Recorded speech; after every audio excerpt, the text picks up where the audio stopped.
When it comes to quality sleep, Ashley has you covered with top mattress brands at winning prices and with special financing options available. You can snooze now and pay later. Plus, your mattress purchase helps give the gift of better sleep to children in need and U.S. Special Operations Forces. Visit your local Ashley store or shop online today and make every snooze count. Financing is subject to credit approval. See store or ashley.com for details. Rosetta Stone is the language learning program with a lasting impact. I've been using their app to learn French, and it's not just about memorizing words, but actually having real conversations. And it's not just French. They offer 25 languages. Right now, Rosetta Stone has an awesome holiday deal, 50% off their lifetime membership. Every language, unlimited access forever. For anyone keen on diving deep into a new language, check out rosettastone.com. It's a game changer.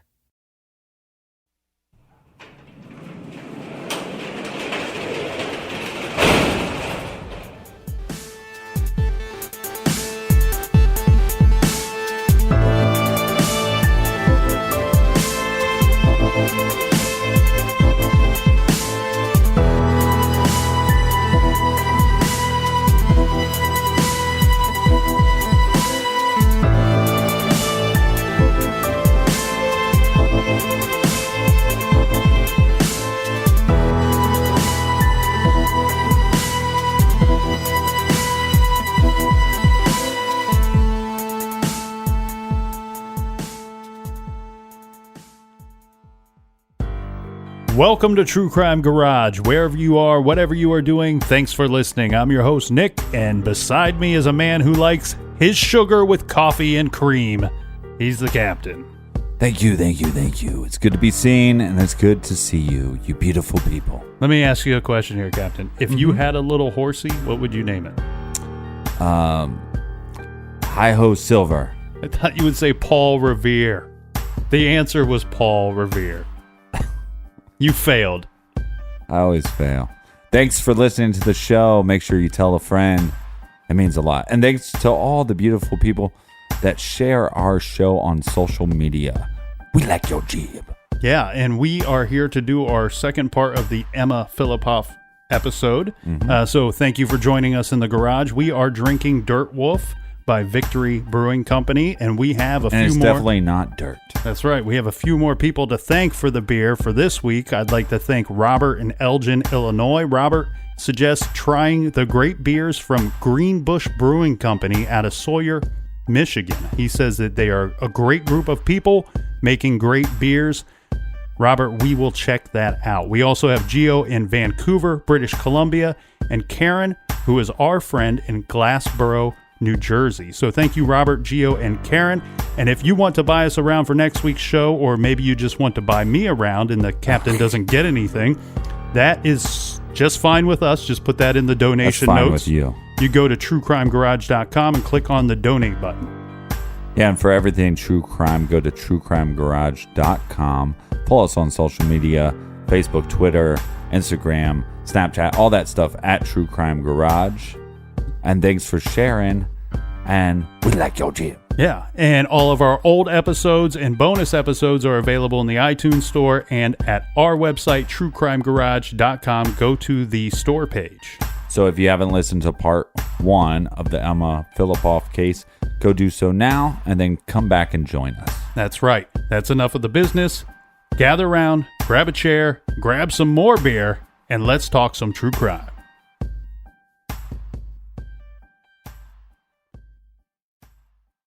This show is sponsored by BetterHelp. Do you look forward to the holidays? Maybe you struggle with seasonal blues.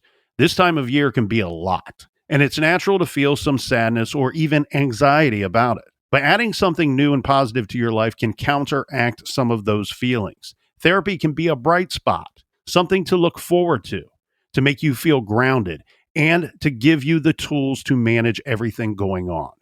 If you're thinking of starting therapy, give BetterHelp a try. It's entirely online, designed to be convenient, flexible, and suited to your schedule. Just fill out a brief questionnaire to get matched with a licensed therapist and switch therapists at any time for no additional charge. Find your bright spot this season with BetterHelp. Visit BetterHelp.com/garage today to get 10% off your first month. That's BetterHelp, HELP.com/garage. Dreaming of overseas adventures or connecting more deeply with family from afar? Rosetta Stone bridges the language gap. I've tried others, but Rosetta Stone's immersive lessons and voice feedback technology are game changers. Dive into 25 languages by learning intuitively, just like when you were a kid. And here's the holiday sparkle. Grab a lifetime membership now and save 50%. Gift yourself the world.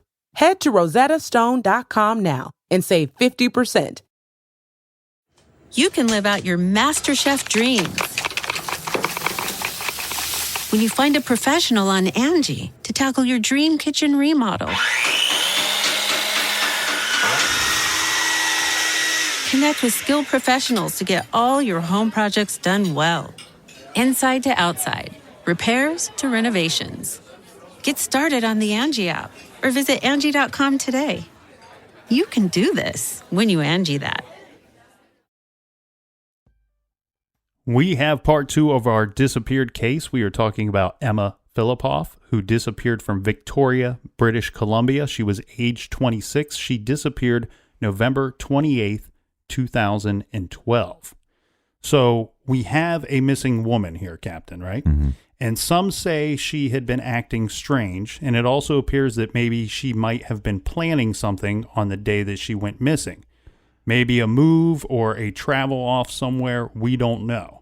I'm wondering, we talked about this, we wondered if the van was operational that she had that was towed away that morning. And we believe it was operational, but maybe not to have the ability to travel long distances. Yeah, because it could have just been in need of repair. Mm-hmm. We, in this van, okay, after she disappeared, they figured out that there were some items, some personal belongings of hers that were found in her red Mazda MPV. You want me to read those off? Yeah, read off your belongings or her belongings. So it was a red Mazda, what is it, MPV? Yeah. And it was a 93. So for those of you that don't know, an MPV is actually a very cool van. I've always wanted one. It looks like a traditional minivan, but the cool thing about the MPV, it's an actual all-wheel drive vehicle. It's a 4-wheel drive.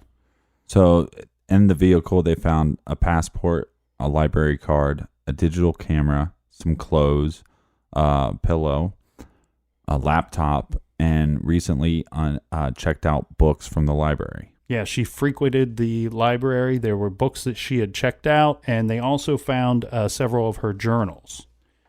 Now, we had talked about her movements on the 28th, on the day that she went missing, and we know that she went to the 7-Eleven twice, right? Mm-hmm. And on one occasion, she picked up a prepaid credit card, and on another occasion, she came back and picked up a prepaid cell phone.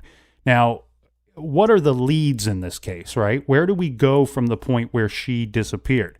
So one would want to track either that cell phone or that prepaid credit card, right? Mm-hmm. So we have the prepaid credit card. It was tracked down. They found out that it was being used by a man. He used it to purchase cigarettes. He purchased cigarettes with the card. The man was located. He was questioned, fingerprinted, and even polygraphed.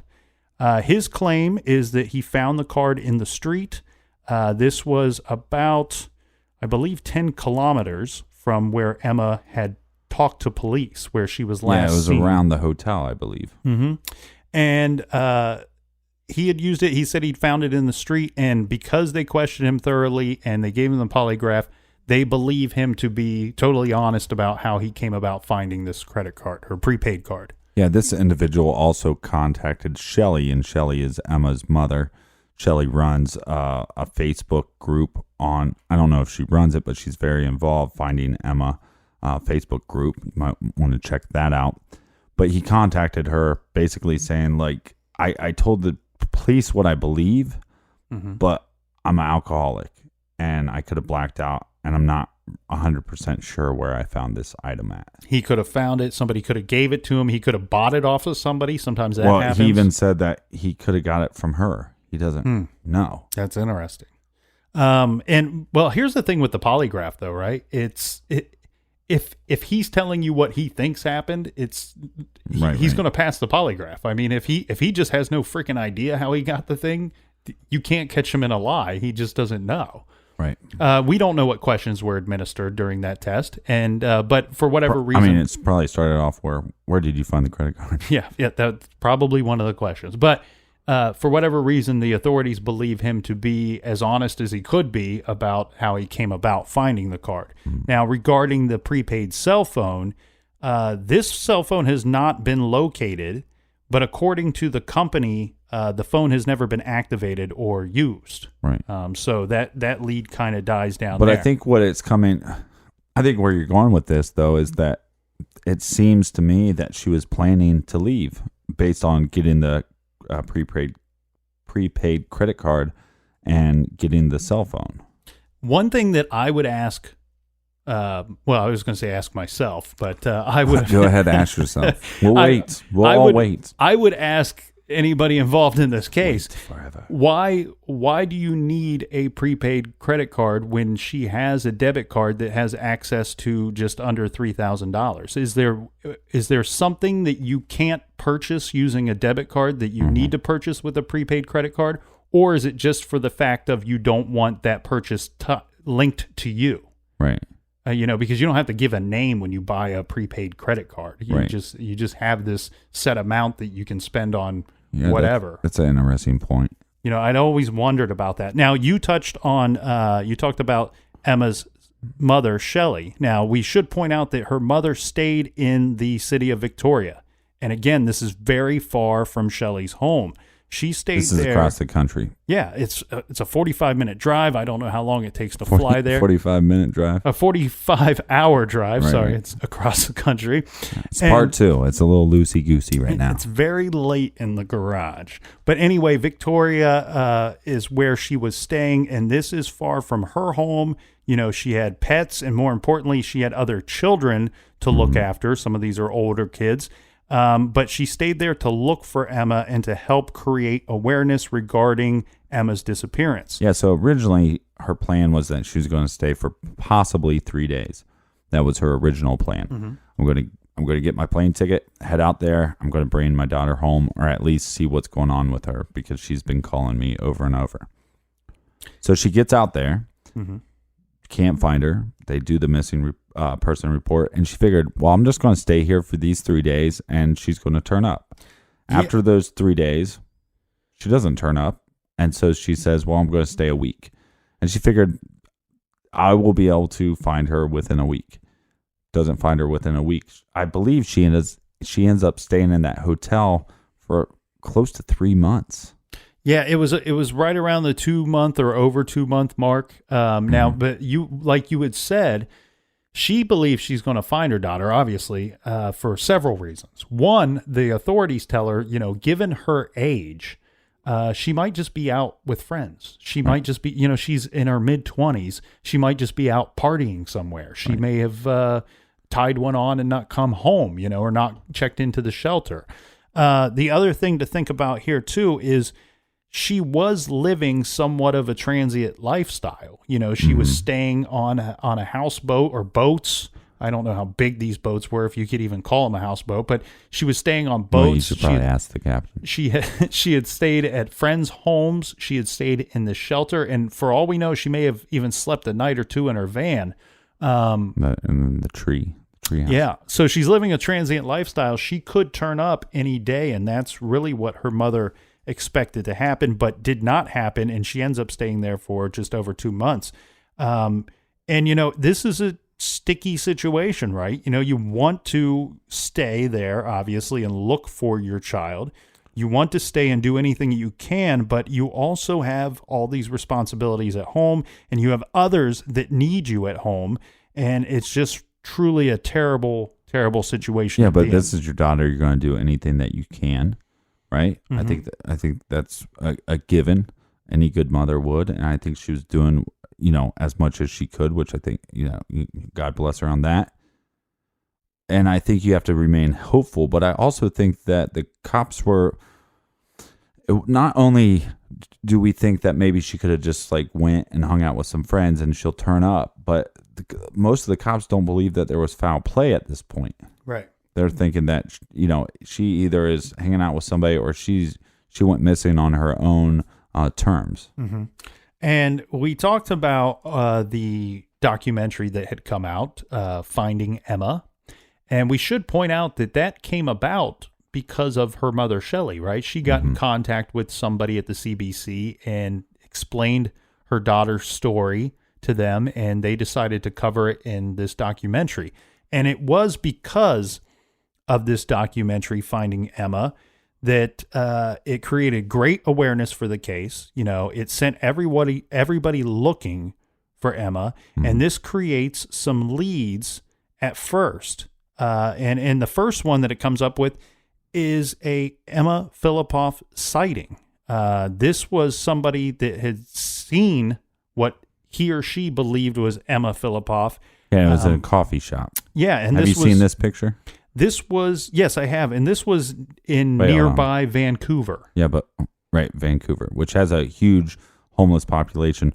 But when you saw this picture, what did you think? I thought the same thing that a lot of people thought. I mean, it looks just like her. Well, yeah, and it's actually to the point where, not even to the point where you say it looks just like her. It is her. Yeah. You know what I mean? And that's exactly what occurred. You know, and not only that, Captain, it's in a nearby proximity to where she went missing. Victoria is very close to the big city of Vancouver. As you said, there is a homeless population there.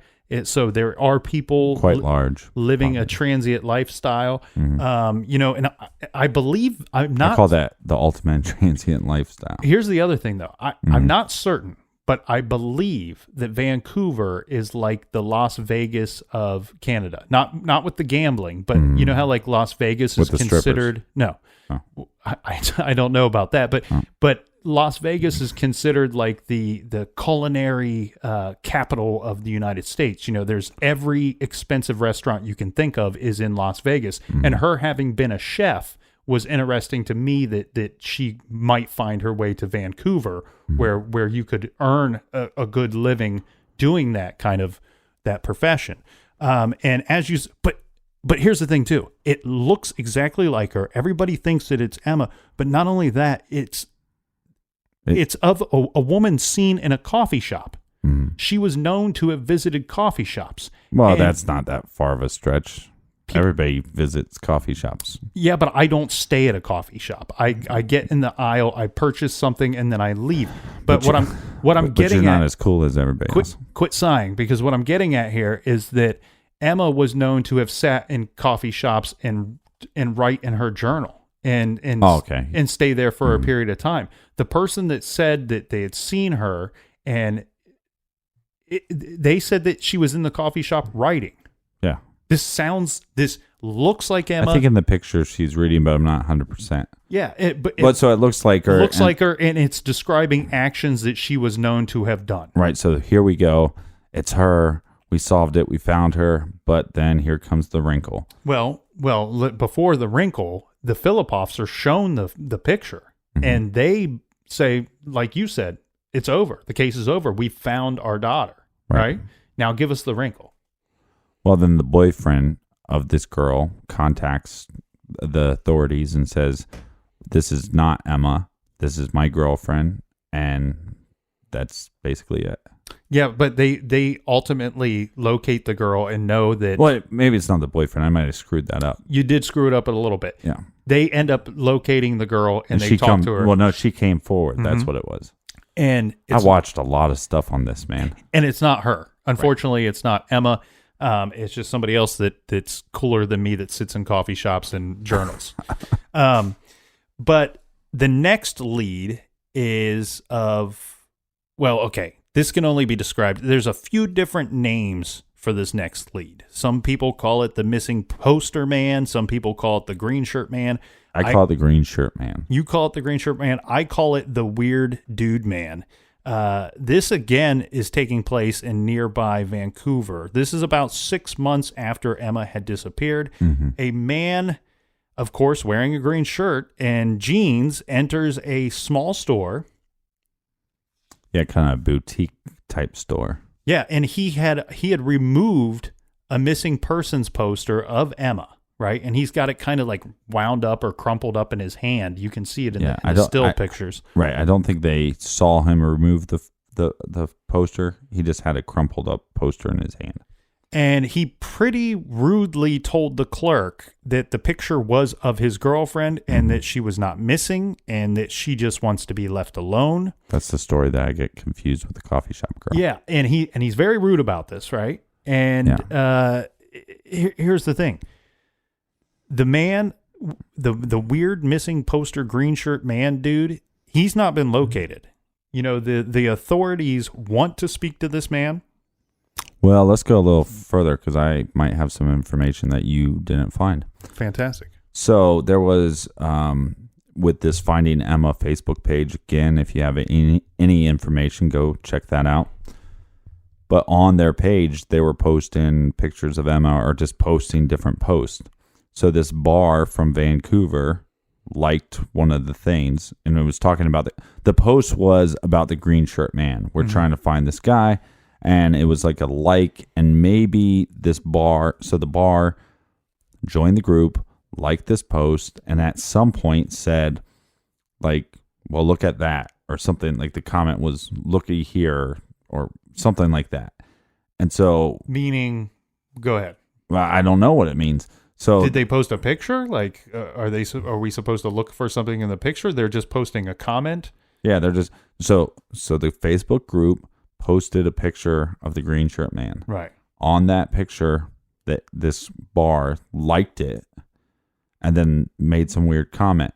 Well, if you go to the Facebook page of this bar and you start sifting through their pictures, guess who's sitting at the bar? The green shirt man. In a green shirt. I don't think he's in a green shirt, but a guy matching the description of the green shirt man. Right. And so I believe, and this is what has been so great about the Facebook group, they're not just sharing stuff on social media. They're actually going out and hitting the pavement and trying to follow these leads and really helping out Shelley and the Fillipoff family. So big ups to you guys on the Facebook group. So I believe they went out to the bar and asked questions, but they couldn't locate the guy. But it's still a little odd. Mm-hmm. Yeah, and the store clerk from the convenience store that we were talking about, he is the one that notifies the police after this encounter, after he's on the wrong end of this rude verbal display by the green shirt man. He notifies the authorities, and they did have video footage of it. Like you said, there's some still pictures as well. Green shirt man. They should have called him the mean shirt man. And, this guy this is somebody that they obviously want to talk to. This is a man that has not come forward. I'd like to talk to him. And which is very troubling. Yeah, it's just such an odd comment. This is my girlfriend and she's missing. Again, the only thing that maybe there's some weird mental thing going on with this guy. Maybe he's an alcoholic and he's just saying some weird stuff just to say weird stuff. I want to know what his intentions are for saying this comment. Oh, no, exactly. And that's what everybody wants to know. That's the $1 million question. And the interesting thing here, too, for me, is that, when we talk about these different cases, whether it be disappearance or a murder or anything like that, we have these weird hearsay incidences from time to time. Mm-hmm. The difference here is this is captured, his picture and image has been captured by we can see it on the footage from the convenience store. So we know this is not just some store clerk calling in saying this happened and we have to go off of what they're saying. We can see it with our own eyes. We know this happened. We know they want to talk to this guy, but we don't know who he is. What are our other leads on this case here, Captain? I mean, we talked about some small leads, right? We talked about the cell phone, the credit card, the green mean shirt man, the spotting of what we originally thought was Emma and turns out not to be her. These are all short stories, right? We have a couple of long stories, I think, that are potential leads in this case. Do you want to dive into our friend Julian again? Yeah, we should, let's kick it off there. Okay, so again, like we talked about in part one, we have this guy Julian that becomes friends new friends with Emma, and then she left. In Perth. They become friends in Perth, Ontario. Right, which is on one side of the country. All of a sudden, now Julian is in Victoria. And this is very odd, because what are the chances that you strike up this relationship with this girl? The relationship is then severed, and then a couple months later, you end up in Victoria, and he runs into Emma. And we have to point out here, Julian, by his own words, states that he had no prior knowledge of where Emma was planning to move to. He had no prior knowledge. He says he believed that she planned to move out west somewhere. Somewhere, yeah. But, it's a 45-hour drive between Perth and where she ends up. So there's a lot of places west of Perth, right? He knows that she plans on moving out west, and he happens to pick the same city. Yeah, and he did an interview with the Nighttime podcast. Our buddy Jordan did that interview with him. You got to check that out, Nighttime podcast. And it's, I think, the third part, right? Yeah. And he goes into more detail, and he explains how he decided to pick Victoria. But he's also honest, like, I had a good relationship with this girl, even though it was severed. I had a fascination with her. She was a positive person in my life. I kind of wanted her to stay in my life. So yeah, I hope I would see her again. So he's working, and one day he catches this girl, her eyes, and it's Emma.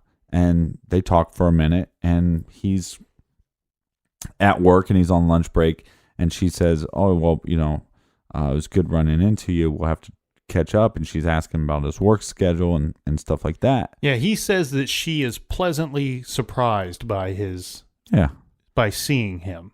Yeah, and maybe she's one of those people that believe, okay, some time passed, and maybe she believes that the universe gives you certain things that you need, and sometimes the universe points you into the right direction. So,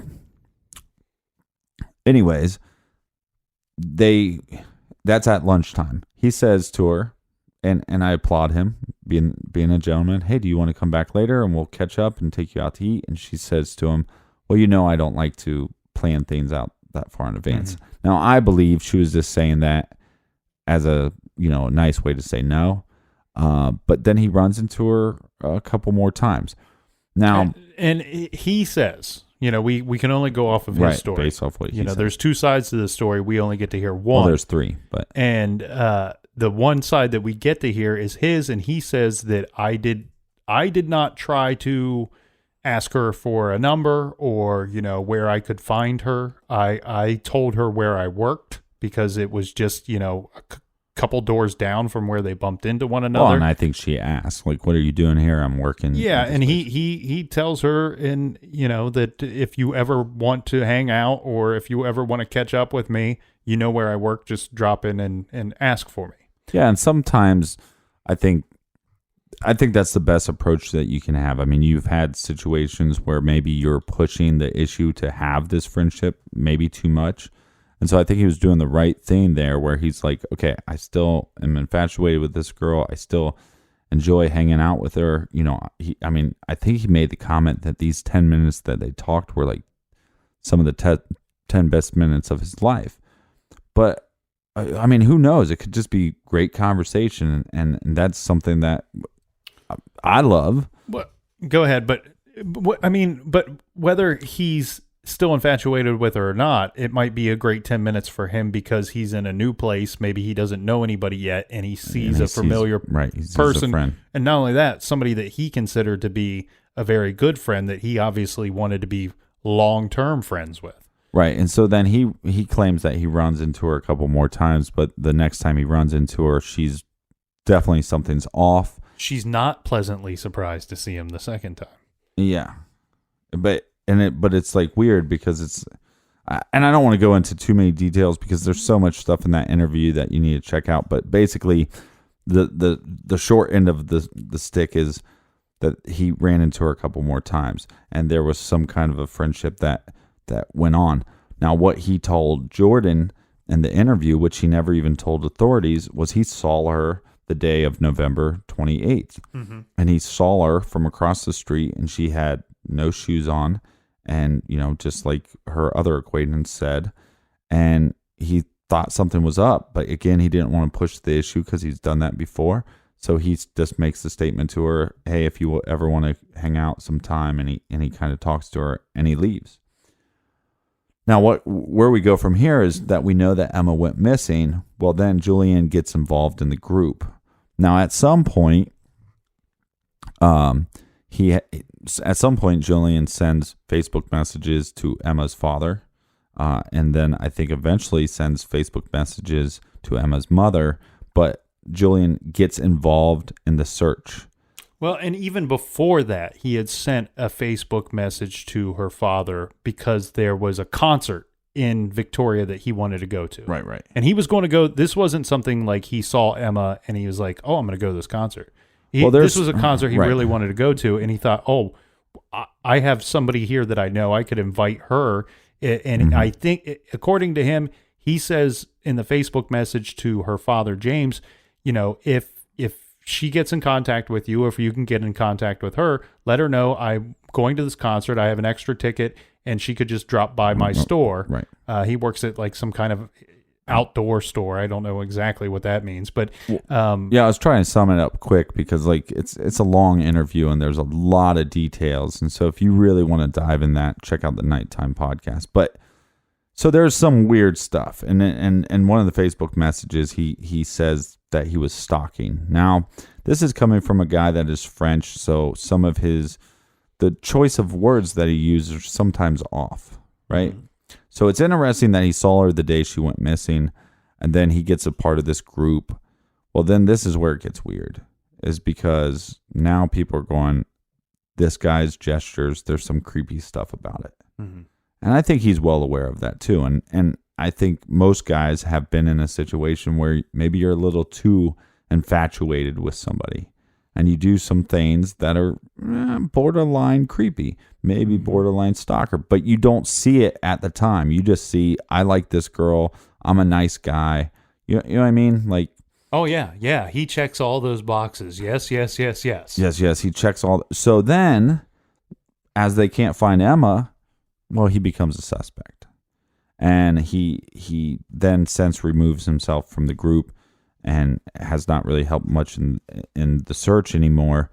But law enforcement wants to talk to him, so they bring him in, and he figures that they're going to question him about the disappearance of Emma. But how does he get involved in the search? Right? He bumps into her mother. Yeah, but no, but he actually hears from one of his friends that Emma's missing. Right. So that's because it's national news at this point. Mm-hmm. So he inserts himself in the search, but I guess you would too. I mean, first of all, this girl is from Perth, where you're from, and now she's in Victoria, where you're at now, and she went missing, and you don't have any friends here or a small group of friends if you have any, and so you insert yourself in the search because this is a good person that you admire, that you had some fascination with, and you're going to try to help any way you can. I agree with all that, but what I'm saying is he doesn't like walk into a police station and say, hey, I knew her from Perth and I've seen her here a couple times. Mm-hmm. How can I help? No, he bumps into her mother at a library, the library that Emma was known to have gone to from time to time. And was he going there to help and look for Emma? We don't know. Was he going there to look for Emma's mother and then insert himself into the search or the investigation? Right. We don't know his we don't know intentions. We don't know what his agenda was, and maybe he thought simply, I'll help. I'm going to help them find her, and then brownie points for me, so I can get closer to Emma.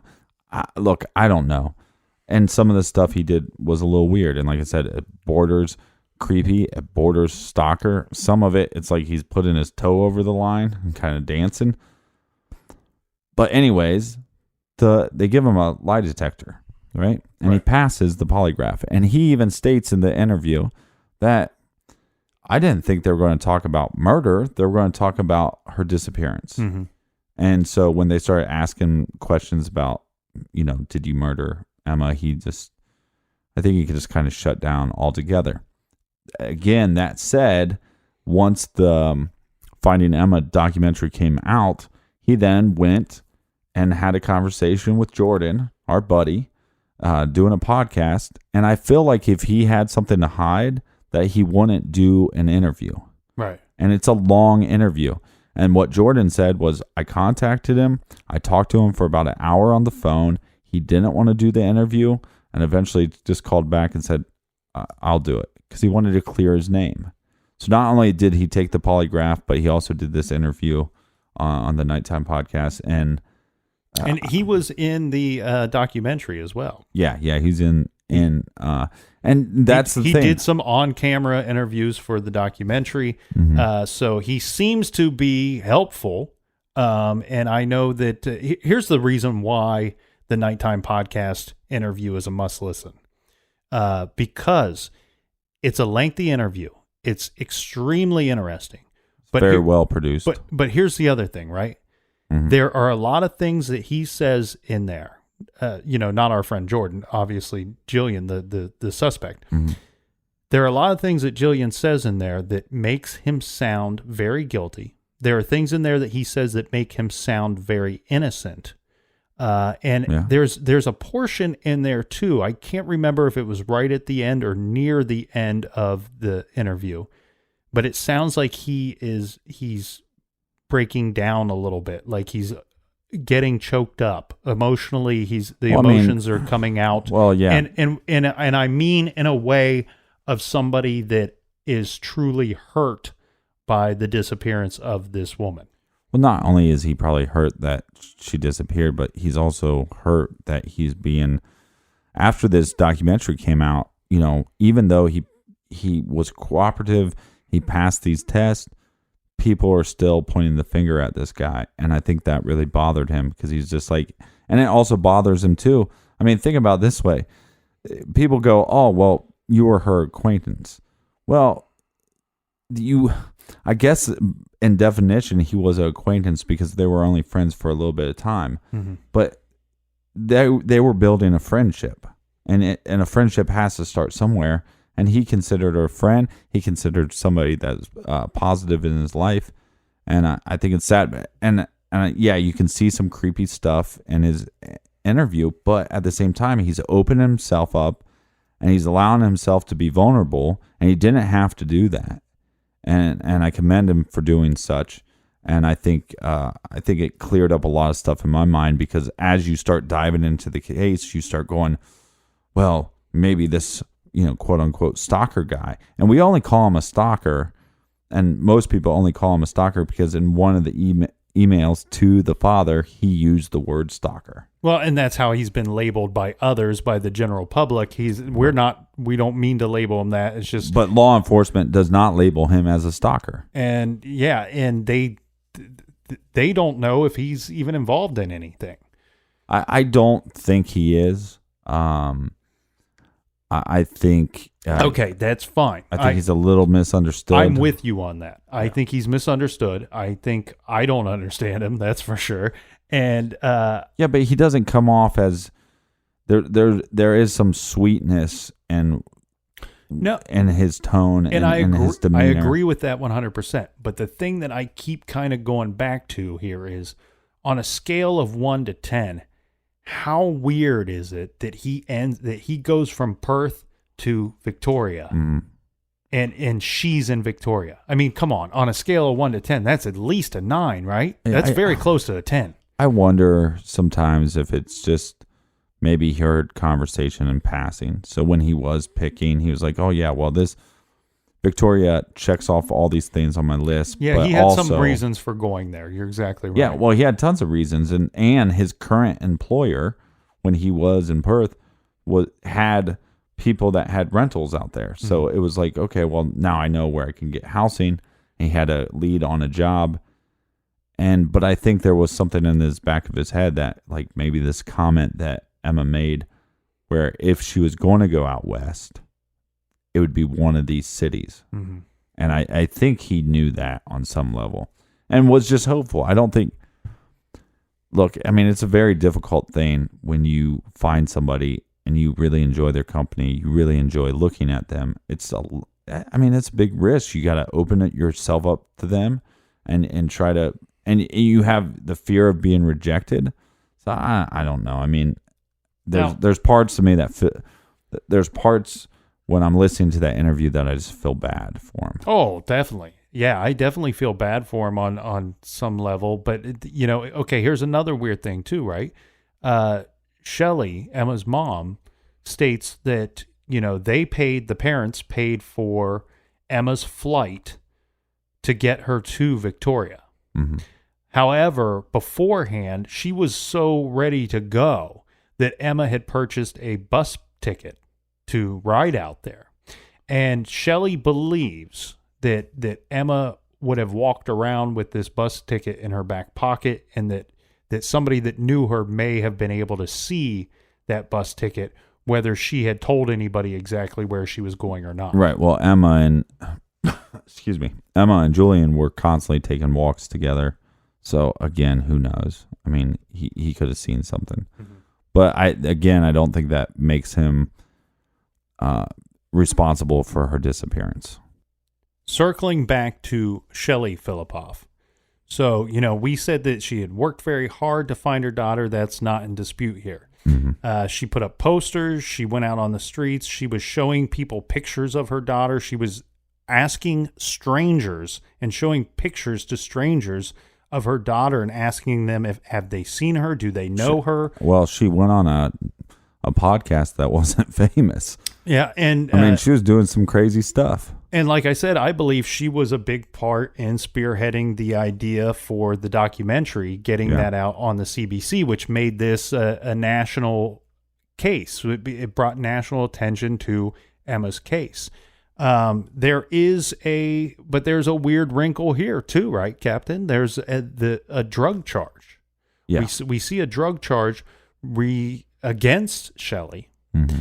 And this is a result of her son, mm-hmm. that her son is living with her or staying from time to time, and they find drugs and guns in the house. Yeah, what I heard was that he was into real estate. He had 4 properties, I believe, at the time, and instead of living in one, he decided that he was going to leave all of them. So he put all of them on the market. Then he took pretty much all his belongings and then put them in his mother's house. So again, totally reasonable that you would go in and out of your parents' house because you have things in storage. I think everybody's been at that point in their life where they're going from apartment to house and there's this overlap. So all his belongings are there. And whatever criminal activities he was involved in, the law enforcement were following him for a long time. And eventually, they charged him with drug charges. So the majority of the charges are going to him. But because this stuff was also found in her house, she's getting charges. It's her address. It's her house. Mm-hmm. He's not technically living there or receiving mail there. So she looks guilty by association, basically. Mm-hmm. And most people would not talk about the charges because it's an open case. She's been pretty forthcoming about her explanation of this. You can hear that with Jordan as well. Mm-hmm. Yeah. And actually she, in my opinion, one, stands up very well for herself, mm-hmm. but she's also not making any excuses for her son. No. And, I know she loves her son very much and still does. Of course. And always will. But again, she's not making any excuses for him. She's not saying whether he's guilty or not, mm-hmm. but she's saying there was something going on there. Well, I talked to a detective today about this too. I was just going over the case and seeing if I just missed anything that was pretty obvious. And when I brought up these drug charges and I explained her explanation, he said that's very logical to me. So he was on the side of she's probably not going to they're probably not going to go through with the charges. Or if she is charged with them, she's probably not going to be found guilty of them. In all likelihood, they're using that as leverage if they need to get more information. Right. They're going to threaten the mother, the owner of the home. Yeah, which sucks because she's not going to want to turn on her son. It's a bit of a process, though, and it's part of the process. And if they need more information on the son, they might have to threaten jail time to the mother to get that needed information, because they're probably going after a bigger fish, right? Yeah, so they'll lean on Shelley, then lean on the son, and then keep leaning until they get bigger and bigger people. The first thing I thought, though, when I saw these charges brought up was, does this make Emma's actions on the surveillance cameras make sense? Because it constantly looks like she's looking at, like looking for somebody, or she's maybe afraid of somebody. But I don't think so. I think these charges have nothing to do with the case.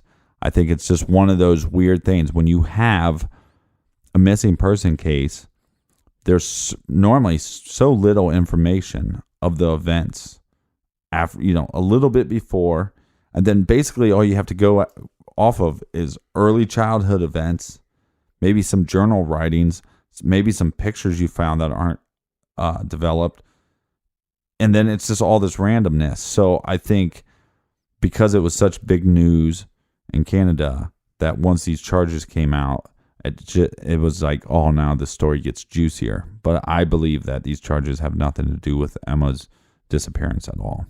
Yeah, and what's funny is the thing that resonates with me, the thing that I keeps ringing in my ears.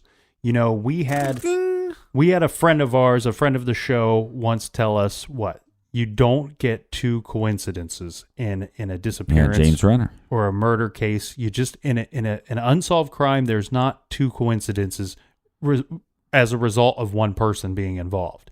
And we have this weird situation here where we have two coincidences with two separate people. We have it with the mother, Shelley. She's on the phone with her daughter. Can I come home? Yes, you can come home. Can you come out here and help me? Yes, I can come out here and help you. Oh, I'm told and turned away and told not to come out there, but I come out on my own anyway. And her daughter investigates a ride to the airport the same evening. These are double coincidences that are weird. And then second of all, we have the situation with Julian, they were friends in Perth, and he happens to land in the same spot that she landed, and he happens to bump into her, and he believes he sees her on the last day that she has. Yeah, well, the whole Emma going to the airport and the mom heading out that way is a coincidence, but it's also a coincidence that the day that she goes out there, that she is she's last seen 3 hours before she gets there. Mm-hmm. That's a coincidence too. You go out there to help her and she's gone. But yeah, it's just, it's such a riddle of a case. And we should also mention that in the area that she went missing from, there was that hotel that we talked about, but there was also a bridge, and there was also, I think, a arbor going through there. Mm-hmm. So here's the thing, though. We have two people that are close to her, let's say, right? Mm-hmm. Well, one's a mom, one's a friend. Yeah. And two people that are close to her that they are close to the case. Are they suspects? You could make an argument that they are. I don't see it at the end of the day. I think first of all, until she's found, everybody's a suspect still. Everybody's a suspect, but I also see that maybe in this situation you do get two coincidences. And maybe and maybe you do. That's one of the things that makes it such a fascinating case. But it makes one wonder too. Okay, Emma looked to have been planning something. She's making preparations for something. Right? Okay, so this is what's weird, obviously. The prepaid cell phone is weird. The prepaid credit card is weird when she already has a debit card.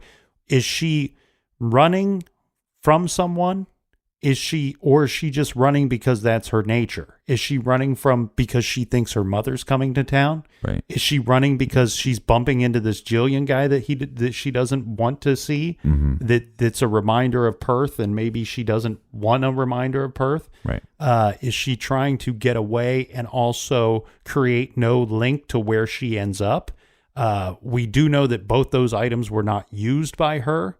So that seems like a dead end, right? That seems like maybe she if she took off, she didn't use those preparations. Yeah, well, and she didn't use her credit card. I mean, not her credit card, but her bank accounts weren't touched either. So you don't take any of your possessions. These things that you are preparing for some reason, the card, the phone, they're gone. They're not used. And I don't think, I don't know. To me, if she did run away, I don't think she ran away with a right mind. No, and we'll go down that avenue here in just a second. But one thing I want to talk about real quick is, I think that a big solution to this problem is the reason why it's so difficult to figure out her disappearance is because we don't know what her intentions were that day. We don't know if she was planning something or not. And I think the way to figure that out, the answer to that for me is the van, right? The van is towed, and we are told that she's a very private person. We're told this by not just one person. We're told this by many people, right? That she seems to be a very private person. She keeps her thoughts to herself. Her mother says so. Her father says so. And it's almost like with these journals that she writes poetically, so maybe she's the only one that understands them, or maybe it's encrypted, like you said, that maybe she's the only one that gets it. Right. And the thing that's driving me mad here is that she left those journals behind. She left those in the van in somebody else's control. And the thing is, we know a lot about her movements that day, but the thing that I failed to see time and time again in her movements that day, there seems to be no action towards retrieving that van or her belongings that are in the van, which seems very strange to me of a very private person. Now, this might point towards what you're talking about, a mental break. Right. And we had talked about the shelter. She had stayed in this shelter at a month this month, and a month the next, from time to time, she's in and out of this shelter. Now, most of these shelters, you have to obey their curfew rules. And the other thing is, you can't show up messed up on drugs or alcohol when you come into these places. Right. I don't know the specifics of this location, but if it carries through to the other locations that I know of, what the staff was seeing there was they were seeing increased paranoia. They were seeing an increased mental break. They wondered if she was eating. There was a question if she may have been anorexic or bulimic or something of that nature. And there seems to be a lot going on inside of Emma that they are saying, and they don't believe that it's drug related. There seems to be, she's spiraling out of control a bit here. Right. And who knows if that prepaid credit card or the prepaid cell phone, if those were preparations for her to make an exit, or if those were just random things that she did because she's confused. Right. Yeah, and she could be going in and out of manic states. So that's where it becomes, if she gets out of that state, maybe she, maybe that's what really confused me, is when she's calling for help, come get me. And then she says, don't. I wonder if it's like, fading in and out of this like reality. And she's like, okay, what the hell am I doing here? Where's my family? Somebody help me. And then she starts fading back into some kind of more psychotic state. And she's like, no, I can handle this. But you still have to make the phone call to the mother. So I don't know. I mean, this is it's a riddle wrapped in a mystery. I mean, this is a tough one. Well, the thing I really worry about here, and I really kind of lean more towards the side of a mental break or a more diving into a transient lifestyle, because we've seen that type of behavior from her in her past at a very young age of 16. She seems to kind of be hopping around, trying to figure out things and move from place to place. So I lean towards either of those conclusions, that she is still out there, that she, whether it be because of a mental issue that she's ended up somewhere, or that she chooses to move around or chooses to live elsewhere. I lean that way. But the thing that scares me and the thing that really worries me here is that in either of those situations could have left her very vulnerable, and somebody could have taken advantage of that. And I mean that for the worse. And that's what's scary here, and that is what makes me wonder why we've not seen use of that debit card, and we've not seen her turn up anywhere. Well, like I was saying, by the hotel, the bridge, and there's this water, and they did do some diving to search, and they didn't find anything. And what they said was if she did jump into the water, that she would have floated up. She would have surfaced at some point. There's a lot of water there, right? Yeah, but the more I've been digging, there is also a big percentage of people go, yeah, well, that's what people assume what would happen. Mm-hmm. But there's a possibility that she would have actually been taken out to sea. Mm. So my thought, I think the conclusion I come up with is if she was having this break, and then when she has the encounter with the police, that might even send her off into more spiraling. And if she did, if she ended up passing, I think it was through that water. Mm-hmm. If she didn't pass through there and she left on her own, I don't think she's left in a proper mental state. So, and maybe there's, I don't know how that stuff works. I'm not a doctor. I'm a captain. But did she just keep fading and completely lose touch with reality? And I think this is somewhat of Shelley's thoughts too. And the police have stated multiple times they don't think that there was foul play involved. Right. And so they're saying that for a reason. So like we were talking about Vancouver, she's been going to Vancouver a lot, spent some time there and looking because of the big homeless population. And normally, based on, there's a huge population of the homeless that have mental illnesses. Your conclusions, Captain, are that the water's involved, that probably mental break, suffering some mental health issues. Yeah, one of the two. That were just going on, and may have led to her taking her own life? Or an accidental death? Well, I guess the water, if there was some suicidal thought, maybe that she was just having this break. And it's hard to say suicide because mental illness doesn't always lead to suicide. We know that. And sometimes it can lead to bouts of amnesia too. Well, no, but what I'm saying is that, like, I don't know, like, that's just a tough, that whole situation is just a tough thing in general. But I think it would have been because of the mental illness that she would say, that she would think in her head, I'm going to jump into this water. Yeah, and I lean towards the mental illness thing or transient lifestyle. One, because we've seen both behaviors. But the transient lifestyle just doesn't make any sense to me. Like, you just leave all your belongings. Here's the other thing here's my big question. But they may go hand in hand, is what I'm saying.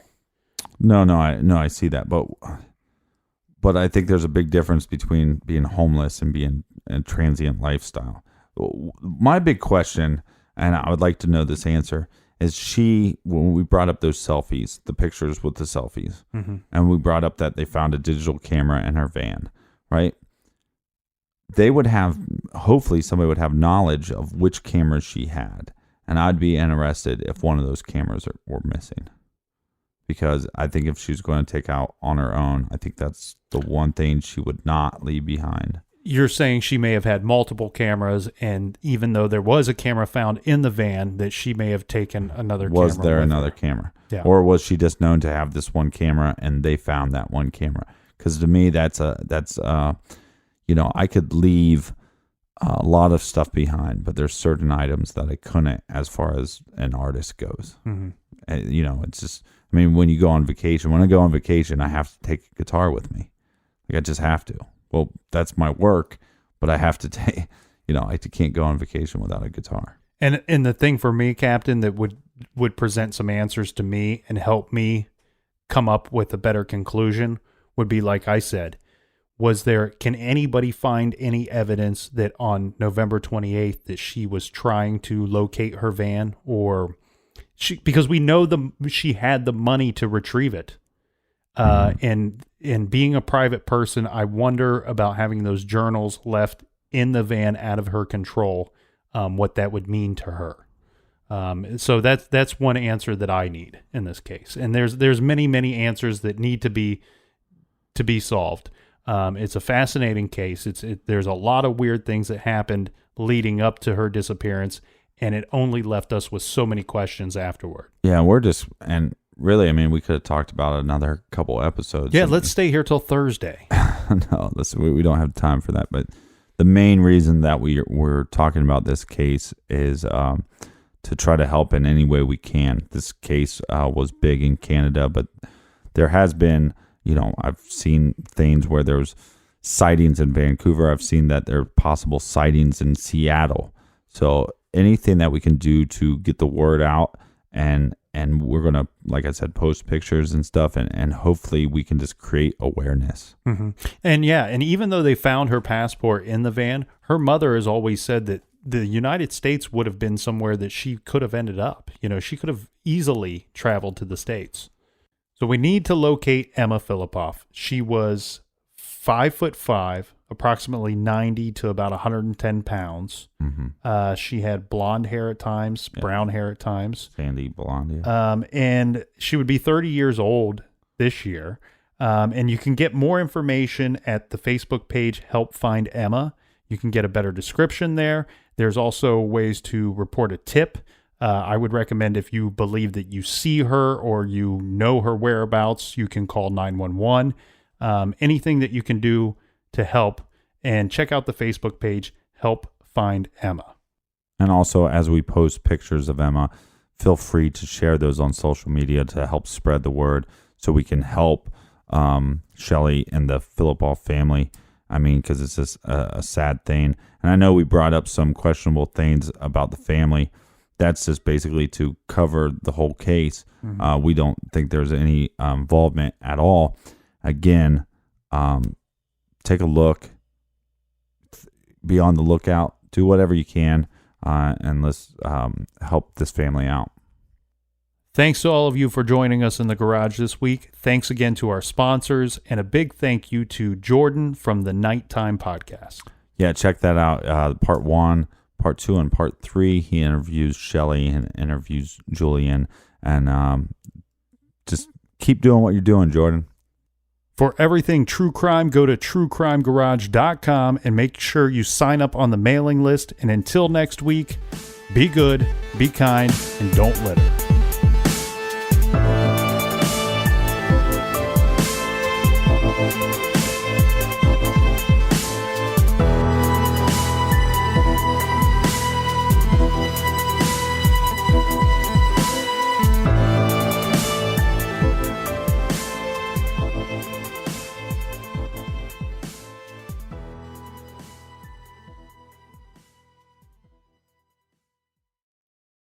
You can start your day off right when you find a professional on Angie to get your plumbing right first. Connect with skilled professionals to get all your home projects done well. Visit Angie.com. You can do this when you Angie that.